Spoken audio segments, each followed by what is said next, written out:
మార్కండేయుడు లాంటి వాడు, స్వామి యమధర్మరాజు నన్ను తీసుకెళ్ళిపోతున్నాడు, నాకేం బాధ లేదు, నేను వచ్చేస్తాను.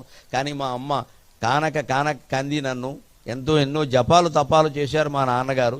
ఏదో వాళ్ళు అమాయకులు కాబట్టి చెడ్డవాడైనా 100 ఏళ్ళు బతికేవాడు కావాలా, మంచివాడైనా 16 ఏళ్ళు బతికేవాడు కావాలంటే 16 ఏళ్ళ వాడే కావాలి, మంచివాడైతే చాలు, చెడ్డవాడు ఎందుకండి అన్నారు అమాయక దంపతులు. కానీ ఇవాళ నేను చనిపోవడానికి సిద్ధంగా ఉన్నా.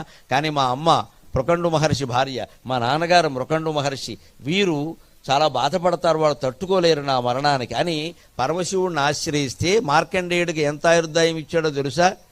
ప్రళయసాగరం మీద వటపత్రశాయి ఉన్నాడే పరమాత్మ శ్రీ మహావిష్ణువు బాలకృష్ణుని రూపంలో మర్రియాకు మీద పడుకొని ఉంటాడే, ఆ పడుకున్న మర్రియాకు మీద పడుకున్న బాలకృష్ణుడిని దర్శించిన ఏకైక వ్యక్తి మార్కండేయ మహర్షి.